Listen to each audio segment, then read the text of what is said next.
这是科学上至今都无法解释的一个难题：如何在不破坏纸张的前提下，让硬盘穿过纸上的小洞？你知道怎么做吗？其实方法非常的简单，只是一般人根本就想不到。首先，我们将这张纸竖着对折一下，然后再横着对折，紧接着拉起有折痕的这个角，塞到纸张的下面去。这个时候，大家就会发现，纸张里面形成了一个新的空间。好，这时候把硬盘放进来，就可以轻易地穿过纸张了。就这么简单，看明白了吗？这是流传了100年的古彩戏法空碗起水，学会这招可以逗朋友玩。先看表演。啊，再来一碗是吧？再来一碗。好，没问题，咱都来谁没问题啊？来，咱给它盖住好吧？我再来一碗试试，现场看好啊。来，准备，1、2、3，我来，好。好的，朋友们，刚刚的江湖艺人是如何用一个空碗变出水的？这个魔术呢，其实有个技巧，学会以后呢，平时跟朋友们吃饭聚餐可以露一手哦。首先，我们检查一下这个碗，把纸巾放上去，擦2下，如果有水，水早就湿了。那么接下来呢，把碗放在手里面，你只需要晃一下，然后找来一张湿巾或者是纸巾都是可以的。首先交代一下这个湿巾没有任何问题，将它盖在碗口，然后从空中抓一把，看不见，扔进碗里它就变。打开呢，一碗清2可口的水瞬间就可以变出来了。平时跟朋友们或者是跟同事们吃饭聚餐的时候，在餐桌上随意拿一个瓷碗都可以表演哦。教学我整理好了，就放在左下方。美女这么能喝，再来一碗。美女这么能喝，再来一碗。再来一碗，再来一碗就再来一碗。仔细看，湿巾没什么毛病吧？仔细看啊，把它盖上去，看空中抓一把看不见，扔进碗里面它就变，瞬间一碗水就到位了啊。如何用家里面吃饭的碗变出一碗水的？这是流传了1000年的古彩戏法空碗变水，学会这一招可以逗朋友玩。接下来呢，我用这个碗给大家做个示范，把硬币丢进去，证实里面没有任何的水。接下来把碗翻过来，如果有水的话早就流出来了。这个时候随便找来一张抹布或者是湿巾，给它盖在碗口。注意看，湿巾是没有任何的水的。盖在碗口之后呢，从空中抓一把看不见，扔进碗里它就变。打开一碗清凉可口的水就可以变出来了。这个魔术可以变出第2碗、第3碗，甚至第4碗哦。用普通的瓷碗就可以做到，感兴趣的可以去学习。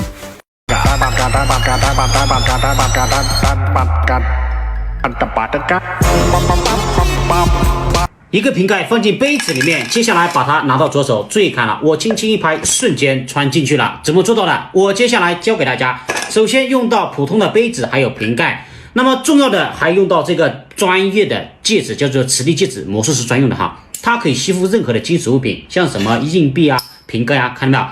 它都可以吸上去。我们表演的时候戴在任何的手指头都可以的。然后呢，将瓶盖啊，比方说我们跟朋友在外面吃饭的时候呢，将一个啤酒瓶盖放进去摇一摇，这个时候用手靠近这个杯子，假装拿走，其实呢没有拿走哦，被戒指吸住了，从正面角度是看不到的。然后放在观众的手上啊，我这里没有观众，放在桌子上啊。拍的时候用这个食指移开，瞬间就有一种穿越的感觉了。用它去逗朋友玩，非常的有意思哦。同款戒指在下方，你学会了吗？这是人类至今都还没有破解的空间穿越术。纸上有一个比硬币小的洞，在不破坏纸张的情况下，让硬币穿过这个缺口。但是无论从哪个角度，硬币都是穿不过去的。正当你绝望的时候，千万不要放弃。接下来我们只要把纸张上下对折，再左右对折，斜着对折，然后从中间把这张纸打开，这个时候就会形成一个新的空间。最后我们把硬币放到这张纸的中间，硬币就可以很完美的穿出来了，而且把纸打开仍然完好无损，是不是非常的神奇？注意看，这个女人竟然可以将1米长的气球全部吞进她的嘴里，不用惊讶，我来教你如何将1米长的气球吞入嘴巴的。有个技巧，首先呢，用一根针在气球的顶端扎上几个小孔，就可以表演了。接下来我们只需要张开嘴，然后呢，将气球放进嘴巴，用双手慢慢的将它挤压进去，气球里面的气会从顶端的孔流出来，造成了这个口吞气球的假象。非常有意思哦，你学会了吗？注意看，这个小伙在超市嘴巴吐出鸡蛋，旁边的伙伴都惊呆了。神奇的是，他把鸡蛋放进口袋，还可以无限的变出来。其实很简单，我来教你如何从嘴巴吐出鸡蛋的。首先准备2个鸡蛋，一个藏在手里，一个放进嘴巴，把嘴巴的吐出来，再把手里面的将嘴巴的顶进去，再把它放进口袋。其实没有放。我们看一下，这里有个手法，放进去的时候其实用虎口夹住了，再把手里的将它顶进去，用这个手法循环的去做，看起来就像无限吐出来一样。你学会了吗？这是人类至今都无法破解的心灵预言术。现在桌上这边呢有6张牌，请你任意的记住1张，任何1张都可以，但你只能记1张。记好了吗？现在我就把它收起来。接下来来跟着我一起倒数3位数，开始准备，3、2、1。你会发现呢，哎，好像少了1张牌。而刚好就是你刚才记的那1张牌，是不是非常的不可思议？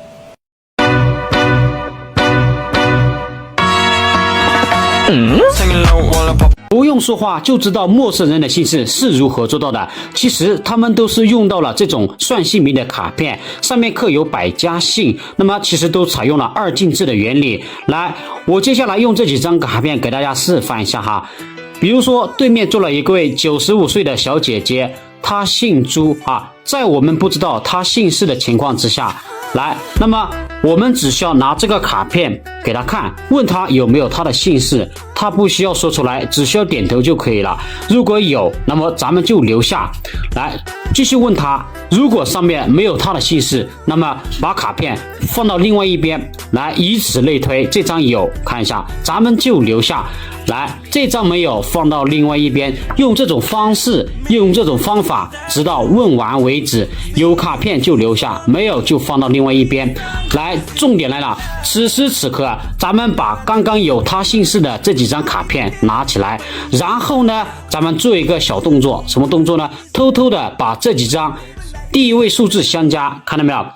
第一位数字是1，这个张是8，1加8等于9，这张是16，那么9加16等于25。此时此刻咱们找到25相对应的位置，就是姓朱了，看到没有？25就是姓朱，所以用这几张卡片就可以算出对方的姓氏哦，非常的好玩。你学会了吗？聪明人看一眼便知如何解开这个被红绳束缚的圆环。脑筋转不过弯的，或许3-5个小时也未必能摸索到其中的窍门。这是古时候用来测试孩童智商的一道经典谜题。按照正常的逻辑，往往会本能的尝试让圆环绕过木棒底端，来到绳子后方。可惜绳子太短，圆环根本绕不过去。玩到这里，可能有人认为走木棒顶端可以出去。如果你也这么想，那你真的是太聪明了。仔细看圆环顺着木棒向前移动，这个时候你会发现，貌似结果不尽人意，不仅没取下圆环，绳子又打成了结。